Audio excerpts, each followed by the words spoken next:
Bonjour. Bienvenue sur la chaîne podcast de la chaire Grands enjeux stratégiques contemporains.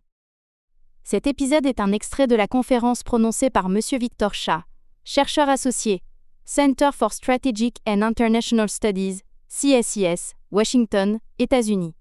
La conférence s'intitule « Bilatéralisme mixte, l'évolution des architectures d'alliances de sécurité dans la zone Indo-Pacifique ».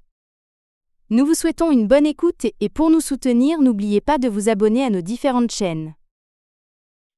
Eh bien, merci infiniment pour cette aimable présentation. C'est un plaisir d'être ici avec vous. Et oui, en effet, c'est mon premier déplacement dans votre université.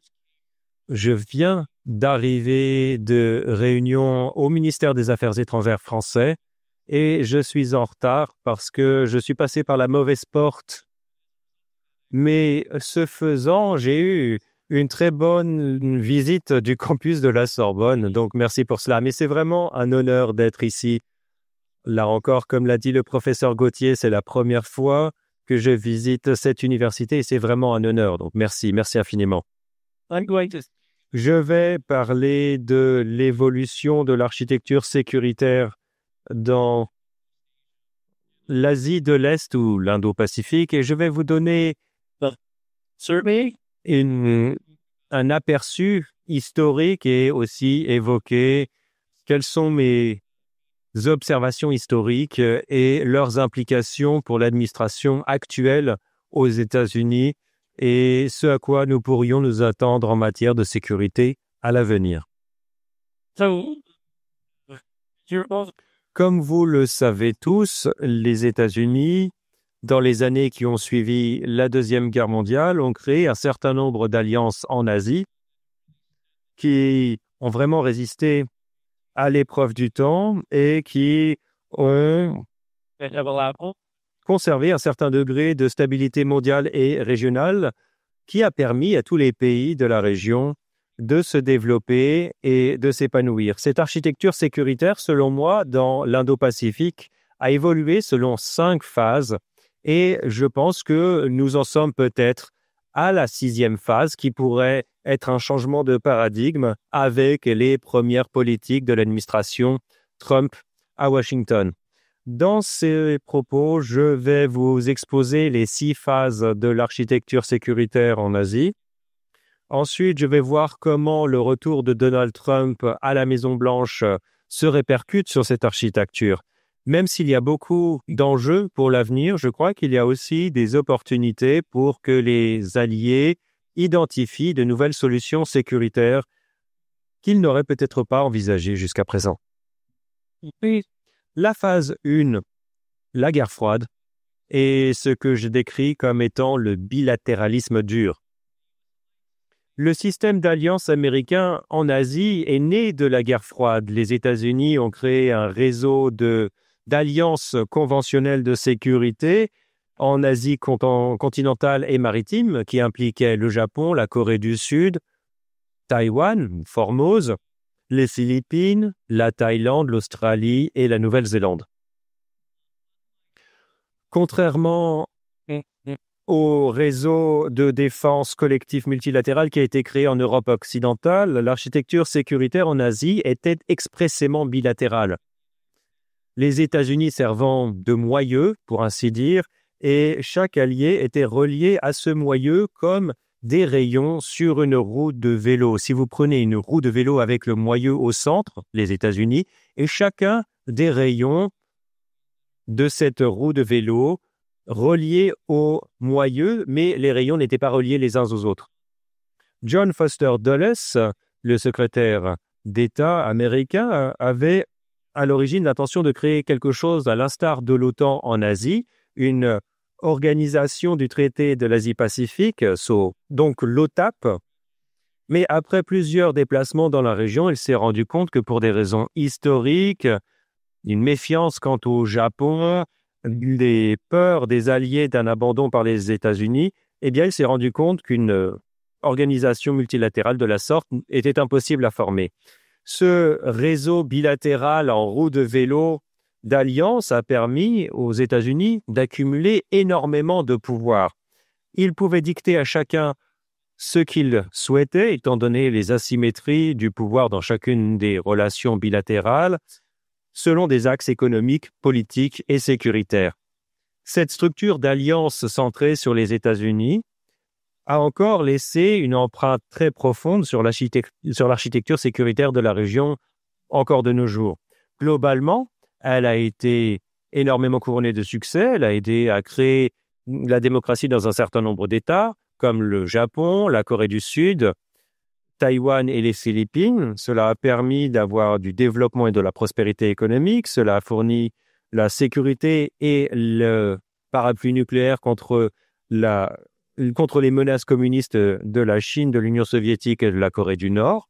Et on pourrait arguer que la région a connu l'une de ces périodes de croissance les plus prospères à la deuxième moitié du XXe siècle, y compris des pays non alliés tels que la Chine et l'Inde, du fait de la sécurité et de la stabilité fournie à la région par le réseau d'alliances bilatérales des États-Unis.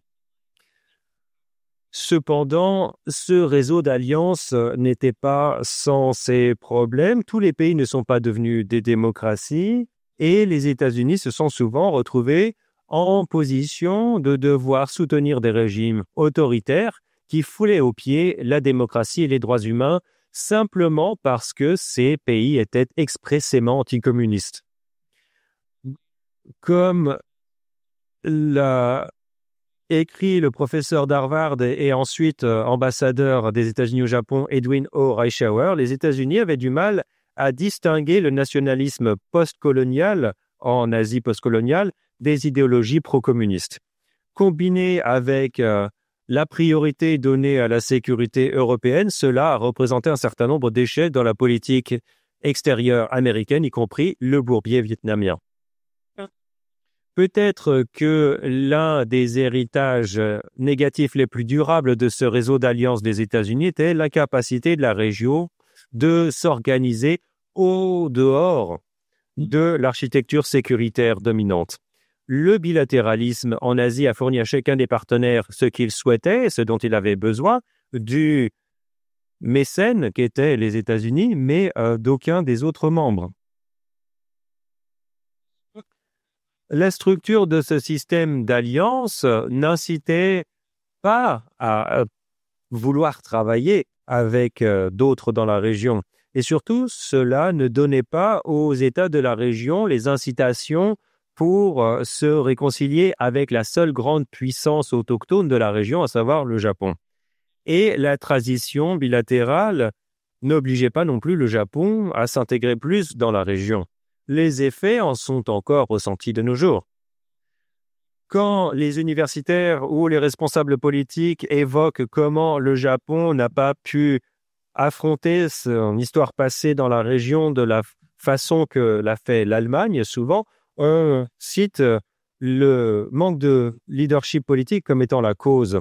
Mais même si c'est très important, une autre variable en est la structure de l'alliance des alliances, parce que cette architecture sécuritaire bilatérale en Asie ne fournissait pas une incitation aux participants à s'organiser régionalement dans la région, contrairement à l'OTAN ou à la Communauté européenne du charbon et de l'acier. La deuxième phase, c'était l'ère d'après la guerre froide. L'architecture des alliances bilatérales des États-Unis en Asie était orientée autour d'une seule raison d'être: stopper la menace communiste du fait de la théorie des dominos, selon laquelle si un seul petit État tombait aux mains du communisme en Asie, eh bien, tous allaient chuter comme des dominos. Même les politiques économiques et commerciales étaient éclairées par le seul but de construire des remparts capitalistes et économiques contre le communisme dans tous les pays alliés des États-Unis. L'effondrement de l'Union soviétique a, dans les faits, mis fin à la principale motivation de ce système d'alliance, mais cela n'a pas mis fin aux alliances elles-mêmes en Asie. À cet égard, l'ère qui a suivi la guerre froide a été la première mise à l'épreuve de la résilience des alliances en Asie. Le réalisme et la théorie des alliances nous apprend qu'une fois que la menace extérieure disparaît, la plupart des alliances se délitent parce que ce sont des mariages temporaires de convenance. Mais ce que nous avons vu dans l'ère qui a suivi la guerre froide en Asie, c'était une transformation des alliances des États-Unis avec le Japon, la Corée, l'Australie et d'autres. Pendant la guerre froide, il s'agissait de pactes militaires étroits qui s'élevaient contre quelque chose, qui s'élevaient contre la menace communiste. Après la guerre froide, cependant, ces alliances se sont transformées pour devenir des institutions politiques plus larges, pluridimensionnelles, qui étaient encore axées sur la sécurité, mais qui se sont aussi diversifiées pour représenter quelque chose, des valeurs communes, la démocratie, la liberté et un ordre international fondé sur des règles. En conséquence, ces alliances militaires se sont élargies pour devenir des institutions qui fournissaient non seulement des avantages en matière de sécurité, mais aussi des avantages au dehors de la sécurité à ses partenaires. Des accords de libre-échange, des valeurs politiques communes, des raisons communes de fournir les biens communs du système international. Cette transformation a aussi coïncidé avec un rétrécissement des écarts de capacité entre le moyeu et les rayons, car les pays alliés se sont démocratisés, ils ont été plus prospères, cela leur a donné la possibilité de participer activement à ces causes communes. Là encore, la théorie des alliances nous apprend que les alliances les plus résilientes de l'histoire, ce sont celles qui se rassemblent pas simplement du fait des menaces matérielles, mais parce qu'elles sont éclairées et motivées par des facteurs conceptuels tels que la promotion de valeurs en commun. Les alliances américaines en Asie, telles qu'elles ont évolué après la guerre froide, semblent respecter ce critère et en effet, c'est la preuve vivante des propositions de cette théorie. Cependant, l'architecture sécuritaire reste de façon prédominante bilatérale. Il y a eu certains dialogues trilatéraux entre les États-Unis, le Japon et la Corée du Sud, notamment du fait des risques posés par la Corée du Nord, mais c'était vraiment l'exception qui confirme la règle. Le système américain d'alliance en route vélo reste vraiment la caractéristique prédominante de l'architecture de la région. Nous en venons maintenant à la phase 3. Le milieu des années 90 jusqu'à la fin des années 90 avec la crise des liquidités asiatiques, la crise financière asiatique. La prochaine grande évolution de l'architecture sécuritaire de la région s'est produite à la fin des années 90 en conjonction avec la crise financière de la région. Cette crise a démarré avec l'effondrement du baht thaïlandais en juillet 97, ce qui a déclenché un effet de contagion avec des dévaluations des monnaies, des crashs boursiers et des défaillances bancaires dans toute l'Asie de l'Est et du Sud-Est, en Malaisie, en Indonésie, en Corée du Sud et en Thaïlande. L'Indonésie, la Corée du Sud et la Thaïlande ont été renflouées par le FMI pour un total de 100 milliards de dollars, mais avec des obligations fortes en matière de réforme économique. Et l'agitation politique et sociale qui s'est ensuivie a entraîné la chute de Suharto en Indonésie. La crise financière a mis en lumière des fragilités et des vulnérabilités dans les systèmes bancaires et financiers asiatiques qui les rendaient vulnérables aux chocs macroéconomiques et financiers et aux paniques des investisseurs. Après la crise financière, nous avons vu l'épanouissement d'institutions régionales multilatérales en Asie, surtout centrées autour de l'Association des Nations d'Asie du Sud-Est, que l'on appelle ASEAN. Cela a pris la forme de coalitions économiques centrées sur la région pour fournir des filets de sécurité en cas de future crise financière, pour fournir des accords de swap de devises et aussi pour développer la confiance et réduire l'opacité.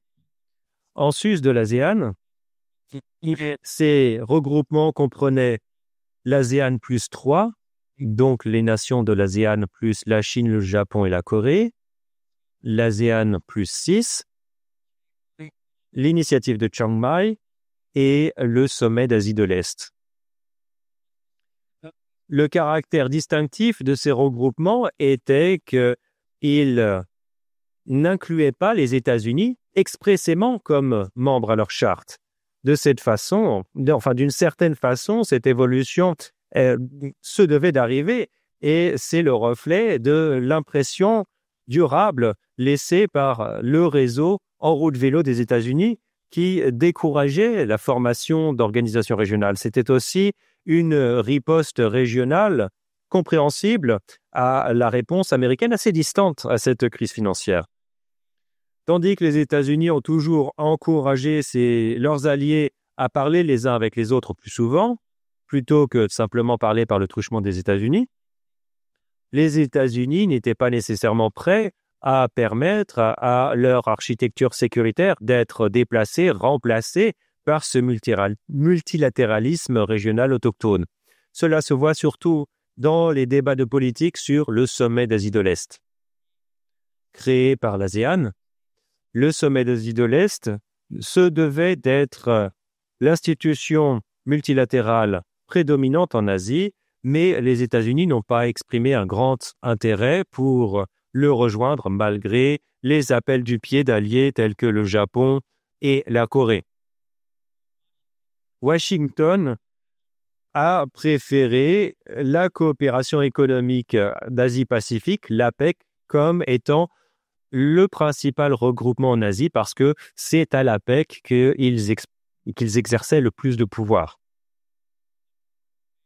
La quatrième phase de l'évolution de l'architecture en Asie a commencé il y a un petit peu plus de 10 ans quand la région a vu le développement de nouvelles institutions, pas fondées sur les États-Unis ou l'ASEAN, mais plutôt sur la Chine.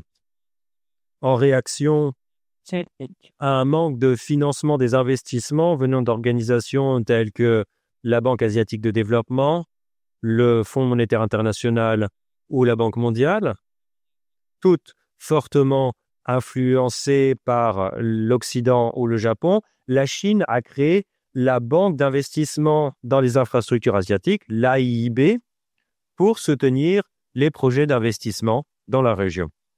Elle a aussi créé les nouvelles routes de la soie, la PRI, en anglais, pour financer des grands projets d'infrastructure pour relier la Chine avec le monde par des réseaux terrestres et maritimes.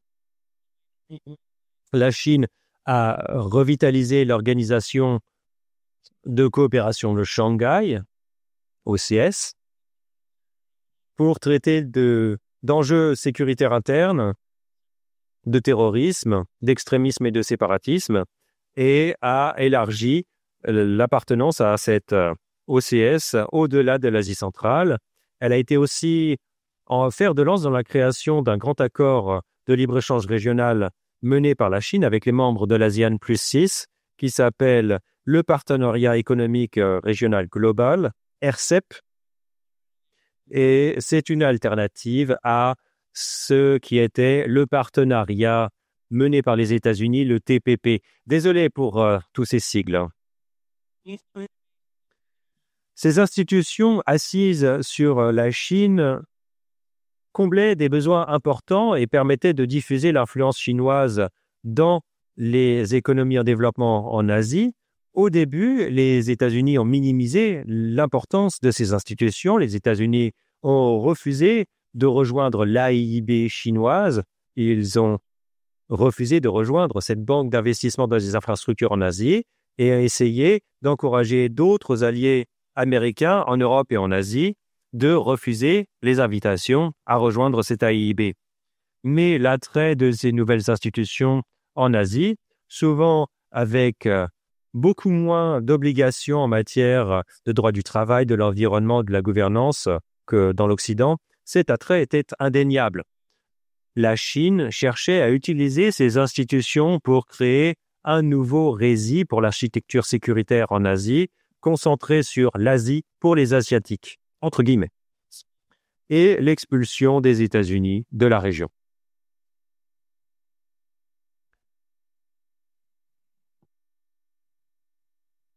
cela s'est retrouvé publiquement dans le discours de mai 2014 du président chinois Xi Jinping à la conférence sur les mesures d'interaction et de renforcement de la confiance en Asie, SICA, où Xi Jinping a dit qu'il était temps, je cite, de laisser le peuple d'Asie gérer les affaires de l'Asie, résoudre les problèmes de l'Asie et faire respecter la sécurité de l'Asie. Fin de la citation. Et il a terminé son discours avec une offre selon laquelle la Chine était prête à soutenir et à aider les pays d'Asie à réaliser leurs propres grands rêves. En outre, la Chine a accueilli les pourparlers six-partites sur la dénucléarisation de la Corée du Nord avec la Chine, la Russie, les États-Unis, le Japon, la Corée du Nord et la Corée du Sud. Le but étant d'essayer de dénucléariser la Corée du Nord. C'est à ces pourparlers que j'ai participé lorsque je travaillais au gouvernement américain. Donc, ces pourparlers six-partites étaient la première institution sécuritaire multilatérale en Asie qui traitait d'une question sécuritaire dure qui impliquait toutes les grandes puissances. Et un résultat de ce côté-là aurait permis éventuellement de créer une nouvelle institution multilatérale en Asie qui aurait impliqué à la fois les États-Unis et la Chine, ainsi que le Japon, la Russie et la Corée du Sud. Tous ces efforts ont eu pour effet de créer pour la première fois en Asie une concurrence en quelque sorte entre ces différentes institutions régionales, ou ce que l'universitaire Kai He a appelé un équilibrage institutionnel en Asie, où les acteurs ont essayé d'éviter d'être forcés de choisir entre les États-Unis, l'ASEAN ou la Chine dans les institutions, et tactiquement, ils essaieraient de choisir le regroupement qui leur offrait le plus d'avantages en fonction de leurs intérêts sur n'importe quelle question à n'importe quel moment. Donc c'est presque comme s'il y avait un menu de différentes institutions régionales parmi lesquelles on pouvait choisir. Cinquième phase de l'architecture régionale, une évolution assez récente, et en partie ça a été déclenché par les activités chinoises en matière de construction d'institutions multilatérales. Les États-Unis se sont concentrés sur, comme je l'ai dit ici dans mon titre, ils se sont concentrés sur ce que j'ai appelé un bilatéralisme mixte, dont le but était de mettre en réseau la structure d'alliance en route vélo traditionnelle avec des groupements plus grands qui suivaient 5 principes. Le premier principe était que ces regroupements consistaient généralement de démocratie libérale en Asie. Deuxième principe, ces groupements étaient souvent supérieurs à 2 mais inférieurs à 5. Donc, voilà en tout cas ce que à Washington et dans la région, on a appelé pas le multilatéralisme, mais le minilatéralisme ou le plurilatéralisme. Minilatéralisme ou plurilatéralisme. Troisième principe, ces groupements étaient généralement fonctionnels, purement fonctionnels. Et ils étaient constitués pour traiter d'une question spécifique ou pour chercher à atteindre un objectif particulier.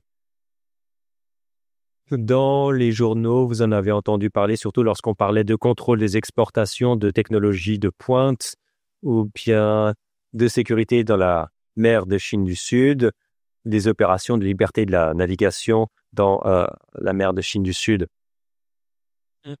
Quatrième principe, ces groupements minilatéraux ou plurilatéraux étaient construits à partir des groupements bilatéraux avec les États-Unis et souvent avec le Japon. Et cinquième principe, beaucoup de ces efforts de regroupement, explicitement ou implicitement, avaient pour but de contrer la Chine. Donc, le but de ces groupes minilatéraux était de capitaliser sur des relations de travail déjà étroites dans le cadre de la route vélo pour en amplifier les effets en impliquant d'autres membres dans le cadre des alliances qui avaient les bonnes capacités et les engagements politiques. Donc là encore, vous avez peut-être étudié ces groupes minilatéraux. Cela reprend des groupements tels que le dialogue quadrilatéral de sécurité, le Quad avec les États-Unis, le Japon, l'Inde et l'Australie, l'AUKUS, donc le groupe Australie, Royaume-Uni, États-Unis pour les sous-marins et la technologie, le partenariat trilatéral pour les infrastructures, qui comprend les États-Unis, l'Australie et le Japon, et le trilatéral de Camp David, comme on l'appelle, avec les États-Unis, le Japon et la Corée. Les trilatérales États-Unis, Japon, Philippines, l'alliance Chip 4, il y en a tout un tas. Alors, cette prolifération de minilatérales basées aux États-Unis, autour des États-Unis, était une évolution naturelle de l'architecture classique en route de vélo. D'abord, les États-Unis avaient besoin de répondre aux grands enjeux posés par les institutions fondées autour de la Chine. Deuxièmement, les alliés des États-Unis en Asie se trouvaient dans une situation bien plus forte et plus prospère qu'ils ne l'étaient 50 ans plus tôt. Ils étaient en mesure d'apporter des véritables capacités à la table, à savoir tout ce qui concerne l'intelligence artificielle, l'informatique quantique, les semi-conducteurs, la production de batteries de véhicules électriques qui étaient évidemment utiles, pourraient être utiles en tout cas pour les États-Unis. Puis troisièmement, l'administration Biden avait mis une très haute priorité à la reconstitution d'une structure d'alliance en Asie après la période difficile qui avait marqué la première présidente Trump, et surtout, ils y voyaient l'opportunité d'innover cette structure. Et puis, quatrièmement, la pandémie mondiale a souligné la nécessité de s'organiser en tant que groupe de partenaires de confiance qui étaient en quelque sorte sur la même longueur d'onde pour sécuriser les chaînes d'approvisionnement en dehors de la Chine et gérer la concurrence technologique contre la Chine. Alors, cette architecture multilatérale avait des éléments à la fois nouveaux et anciens. Les anciens dans la mesure où les membres des groupes minilatéraux avaient déjà des liens de longue date avec les États-Unis, avec le système bilatéral de la structure en route vélo. Mais cette structure était nouvelle dans la mesure où maintenant, les acteurs fonctionnaient dans de nouveaux formats triangulaires, quadrilatérales, toutes formes, toutes tailles, et autour de questions sur lesquelles ils n'avaient pas travaillé précédemment. Lors d'un événement récemment au Centre des études stratégiques internationales, où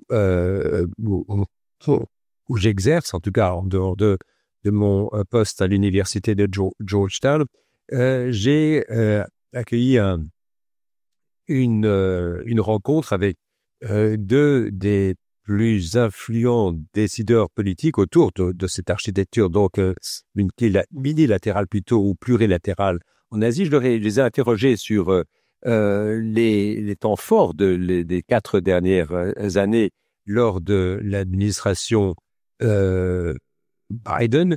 Et sans hésiter, ils ont dit que c'était précisément la création de ces structures, de ces groupes plurilatéraux qui constituaient la plus grande réalisation du mandat Biden. Alors, où en sommes-nous aujourd'hui avec ce second mandat du président Donald Trump?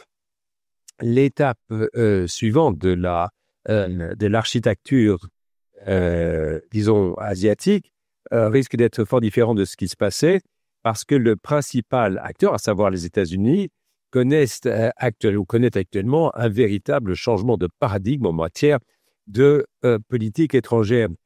Si l'ère ancienne, en quelque sorte, du système bilatéral de route de vélo, de moyeu, de rayon, reflétait en quelque sorte une situation où les États-Unis étaient une espèce de léviathan libéral, pour en reprendre l'expression de l'universitaire John Ikenberry, une espèce de géant bienveillant qui était disposé à assurer l'écoute du maintien d'un ordre fondé sur des règles, qui apportait la sécurité, qui ouvrait ses frontières au commerce, à l'immigration.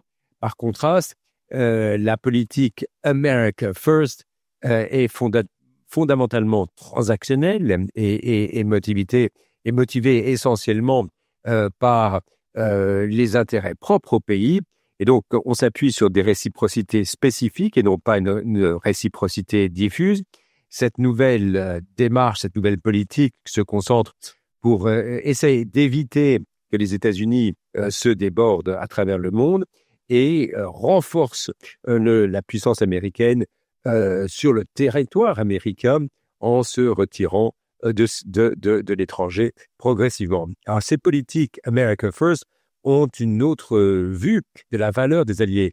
Pour Trump, les alliés, qu'il soient en Europe ou en Asie, ne sont pas des atouts pour les États-Unis qui ont rendu l'hégémonie américaine unique sur le plan historique, mais plutôt des charges qui drainent la puissance économique et militaire des États-Unis. Alors, cette diapo est peut-être difficile à lire du fond de la salle parce que c'est écrit très petit, mais enfin, sur ce tableau, cette espèce de cadran ou plutôt ce tableau en 4 cadrans, montre la façon dont les États-Unis, en tout cas sous l'administration Trump, dont les États-Unis évaluent les alliés en Asie et en Europe selon 2 mesures. L'un concerne la dépense, au titre de la défense, et ensuite le commerce, les échanges.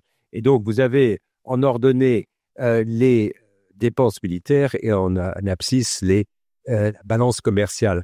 Alors là, vous avez pas simplement les alliés de l'OTAN, mais c'est également ceux de la région Indo-Pacifique. Et là, on essaie de voir si un allié, un pays membre de l'OTAN ou de l'Alliance de l'Indo-Pacifique présente un déficit ou un excédent commercial vis-à-vis des États-Unis. Donc ça, c'est l'abscisse en horizontal.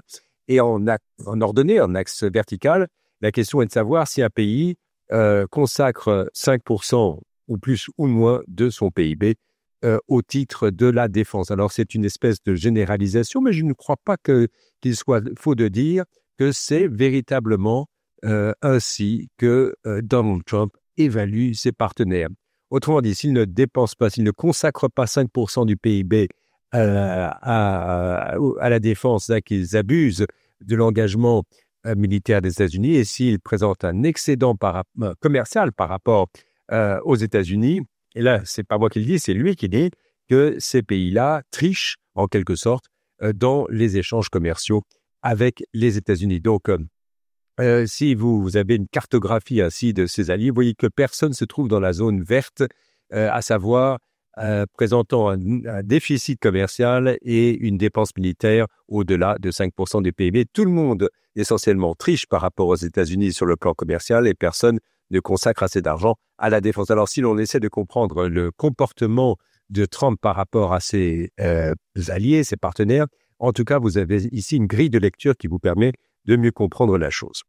Alors, Trump dénigre les alliés qui présentent et qui ont un excédent commercial par rapport aux États-Unis. Donc, vous avez l'Allemagne,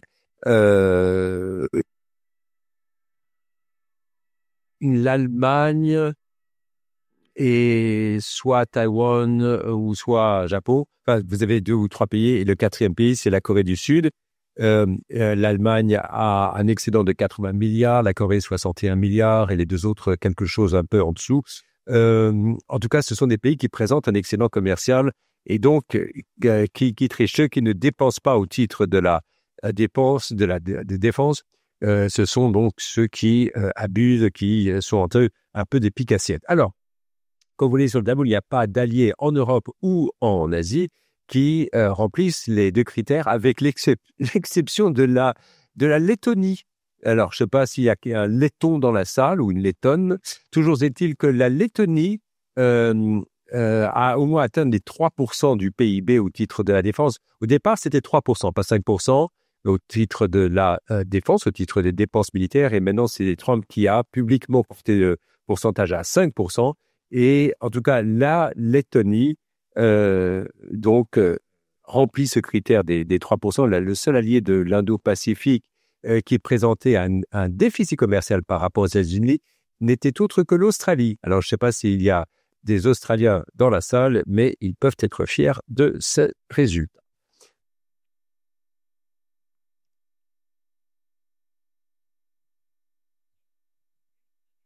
Toujours est-il que si cette tradition d'alliance américaine en Asie a été de construire des coalitions pour se défendre ou dissuader la menace communiste, maintenant, Trump estime que les alliés ne servent à rien si lui-même peut faire face à ces menaces, qu'il s'agisse de Vladimir Poutine ou de Kim Jong-un ou de Xi Jinping. Trump préfère faire usage de la diplomatie personnelle pour désarmer ses adversaires, même si cela signifie se découpler de ses propres alliés. Lors du premier mandat de Trump, ses réunions au sommet avec le Kim Jong-un, donc le dirigeant nord-coréen, ces échanges, ces rencontres ont failli le découpler, ou en tout cas découpler la sûreté de l'État américaine de celle de son allié de Corée du Sud. Et de plus, ceci a été fait de manière telle qu'il a géré directement l'adversaire et ensuite a mis son allié devant le fait accompli. La semaine dernière à Washington, alors je ne sais pas si vous avez suivi ça à la télé, ces efforts pour essayer de trouver un accord de paix en Ukraine, on a vu finalement une scène tout à fait analogue où d'abord Trump a rencontré Poutine, à savoir donc l'adversaire, et ensuite a essayé de négocier un accord en court-circuitant l'allié ukrainien.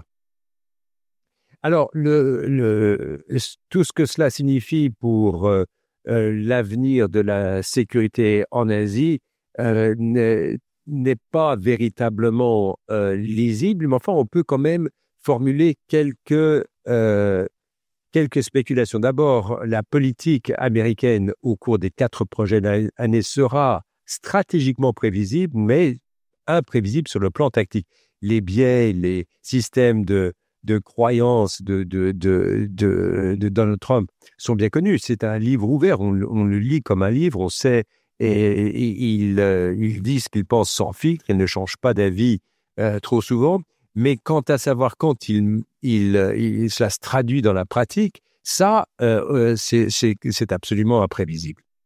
Et puis deuxièmement, on pourra s'attendre à des actions agressives sur le plan commercial non seulement contre les adversaires, mais également contre les partenaires, actions qui seraient de nature à compromettre des alliances de longue date avec les États-Unis. Et puis, nous entrons dans une période de retranchement de la sécurité américaine qui pourrait avoir des répercussions en Europe et en Asie. Alors, il y a les 2 cibles qui sont visées en la matière, l'Allemagne et la Corée, puisque l'un et l'autre pays accueillent des troupes américaines, des bases militaires que Trump souhaiterait retirer. Les 2 pays présentent des excédents commerciaux avec les États-Unis. Et alors là, évidemment, vous avez les 2 mauvaises conditions qui font que ces pays se trouvent exactement dans la ligne de mire de Donald Trump. Alors, le rôle traditionnel des États-Unis en tant que pourvoyeur de sécurité qui sous-tendait les alliances aussi bien en Europe et en Asie, ce rôle traditionnel ne se maintiendra vraisemblablement pas sous la présidence Trump, et cela permettrait à d'autres, tels que la Chine, la Russie et à d'autres pays, de profiter de ce nouveau vide. Mais cela permettra également aux alliés et partenaires traditionnels des États-Unis de trouver des opportunités, des impératifs même, chacun dans son théâtre respectif, de travailler de manière plus étroite. à mon sens, l'intérêt de l'Europe pour la région de l'Asie-Pacifique s'est développé de manière incommensurable et vice-versa. L'Asie porte un intérêt tout particulier à la sécurité européenne. Lorsque je me rends en Asie, on m'interroge souvent, ou quand je me rends en Europe, on me demande quand est la dernière fois que j'étais à Tokyo, et inversement, lorsque je me rends ailleurs en Asie, on me demande quand je me suis rendu à Tokyo la dernière fois. En réalité, je me suis rendu bien plus souvent à Bruxelles qu'en Asie, parce que en raison de l'intérêt mutuel de l'Asie pour la sécurité européenne et vice-versa. Donc, cet échange entre le théâtre européen et indo-pacifique a été conditionné par la situation en Ukraine, et notamment le soutien de la Chine et de la Corée du Nord pour la Russie, mais également ceci a été stimulé par les tentatives des États-Unis de créer un seul théâtre entre l'Europe et entre les alliés plutôt européens et asiatiques. Alors, devant ce recul, ce retranchement des États-Unis au cours des prochaines années, l'Europe et l'Asie seraient bien avisées de créer leurs propres groupes minilatéraux en matière de sécurité militaire, mais également économique, sécurité des chaînes d'approvisionnement, pour combler ce nouveau vide. Alors, pour donner suite donc à la nouvelle administration, par rapport à la précédente, on peut se dire que en fait la précédente administration a peut-être jeté les bases du retrait de Trump à la fois d'Asie et d'Europe. L'Asie et ses partenaires européens se sont rapprochés à travers des innovations telles que la participation de partenaires indo-pacifiques, le Japon, la Corée du Sud, l'Australie, la Nouvelle-Zélande au sommet de l'OTAN à Madrid en 2022, au sommet de Vilnius en 2023, au sommet de Washington en 2024, ainsi que la participation des partenaires indo-pacifiques au sommet du groupe des 7 à Hiroshima en 2023. C'est de cela que je m'entretenais d'ailleurs avec le ministère français des Affaires étrangères à l'instant. Tous ces deux sommets, en tout cas, ont abouti à des déclarations qui ont rapproché l'Asie et l'Europe dans leurs efforts de sécuriser les chaînes d'approvisionnement, de prévoir un usage éthique, pas simplement sur le plan militaire de l'intelligence artificielle, la défense de l'Ukraine et de Taïwan, la lutte contre la prolifération nucléaire et le maintien d'un ordre international fondé sur des règles.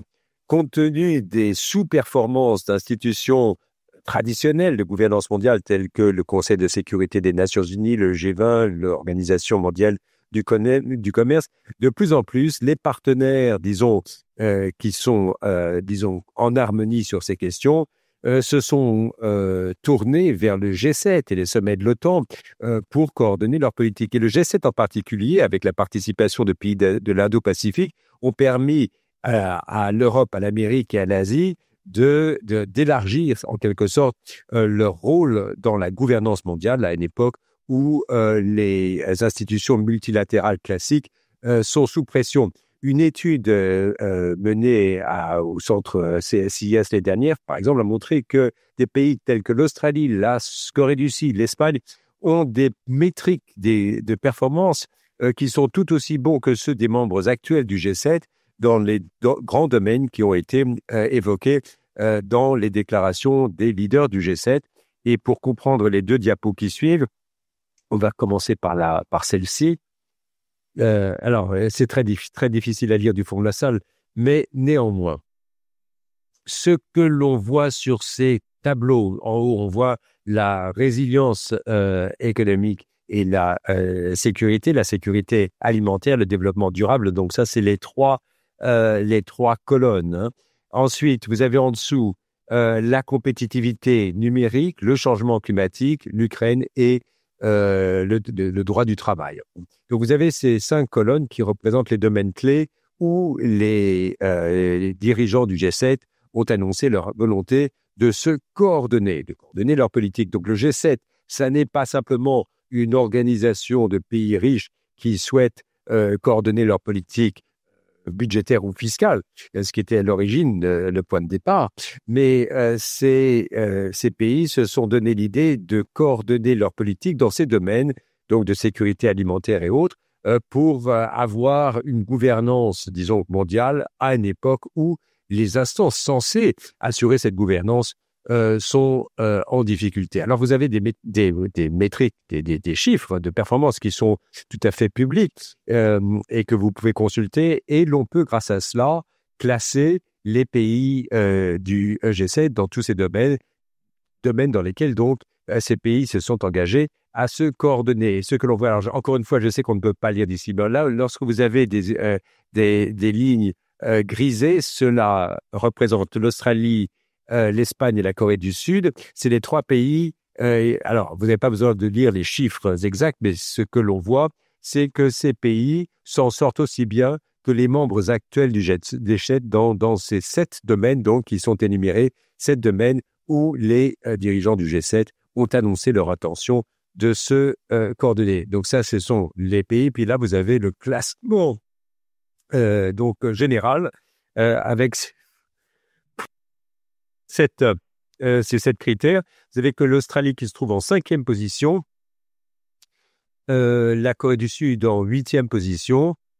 Alors, l'Italie se trouve en bas de la liste dans ces 2 classements, dans tous les classements. Toutes mes excuses aux Italiens s'il y en a dans la salle.